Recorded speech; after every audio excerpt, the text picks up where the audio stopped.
So I've mentioned a few times on this channel that I feel really bad for Fire Emblem Warriors releasing this game in a time that is so dense with tons of great games coming out, and a mere week before Mario Odyssey will surely be the death sentence for it. I have no doubt, especially since sales in Japan, I believe, were down from Hyrule Warriors, and it's a shame because it's a pretty fun game. Now I know it's cool to hate on the Musu style games these days, and yeah, the actual combat isn't the greatest. It's no Bayonetta or some similar action game, but these titles aren't trying to be that anyway. They've always been more of a tactics action game, which is why I feel like this genre actually fits Fire Emblem way more than it did Zelda. Before I get into talking about the actual game, I want to say, for the true weebs out there, because it's kind of confusing the way this goes, the Japanese voice pack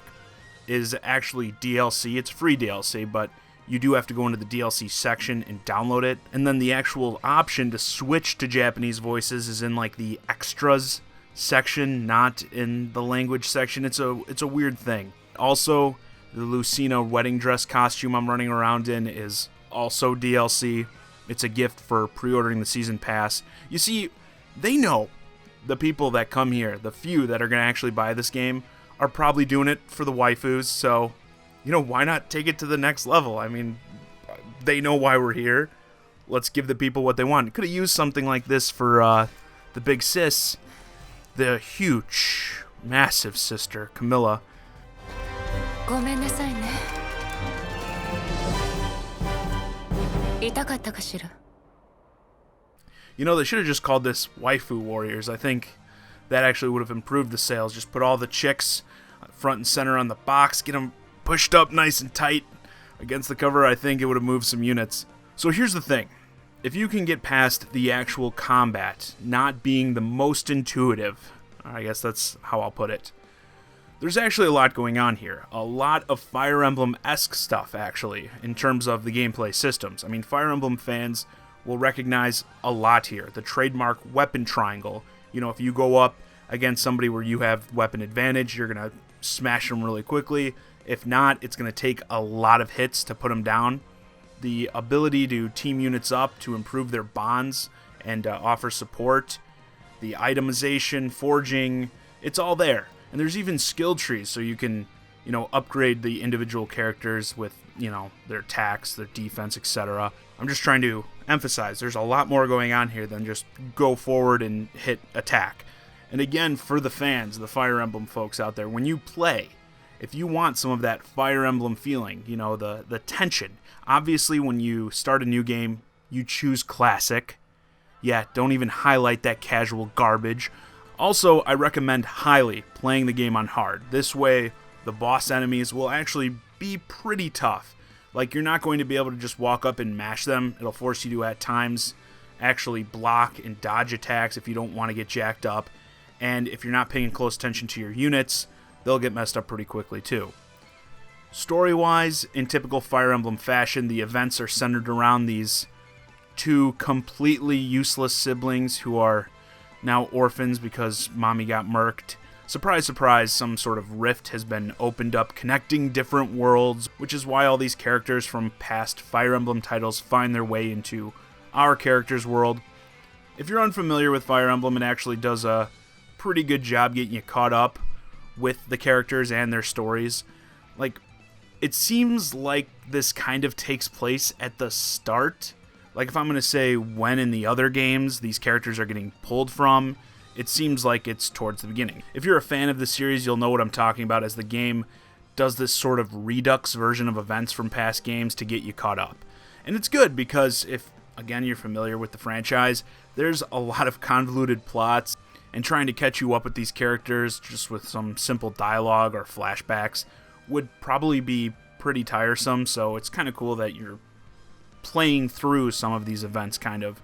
And I'll put in here for the hardcore, I know it's kind of annoying that they went so heavy with the recent games.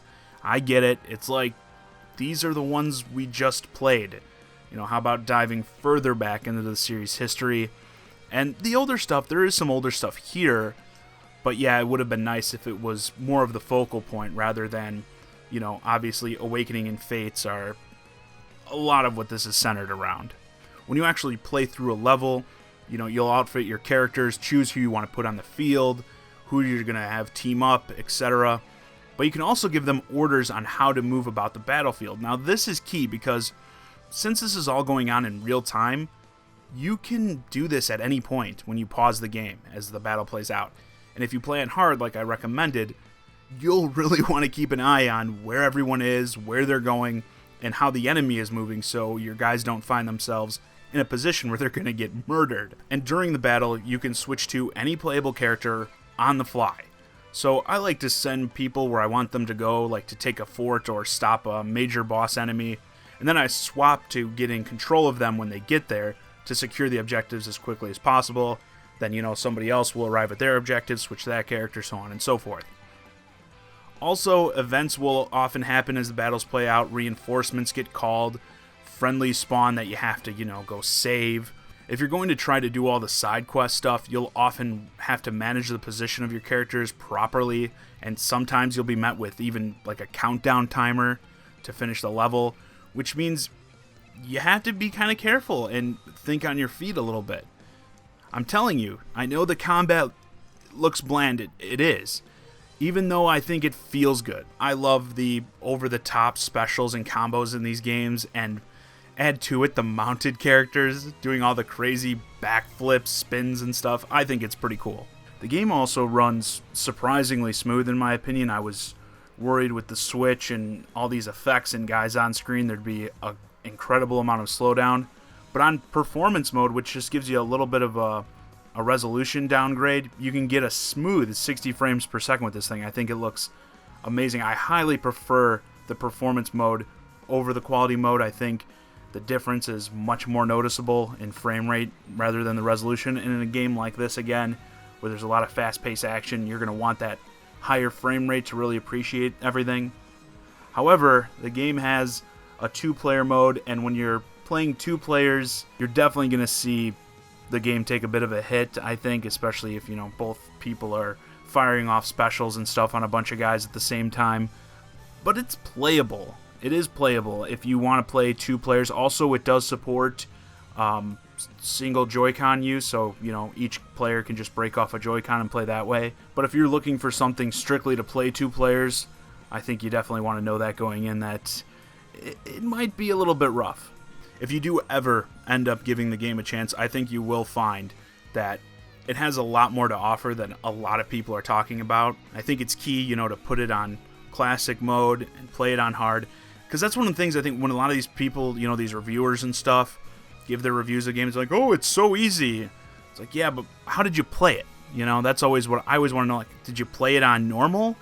Did you play it on hard? If it was, to me, if I find a game to be easy, the first thing I'm going to do is bump up the difficulty. But I feel like when a lot of these people reviewing games, they play it through on whatever the standard is, or even bump it down to easy to get through it faster. And they're like, oh, the game was easy. Like, well, did you try hard? But I understand. There's a lot of stuff coming out right now. Yeah, if I had to pick between this and, say, Mario next week, I would have gone with Mario. So I completely get it why a lot of people are they're going to have to pass on this one, or maybe come back to it when it's cheaper down the line.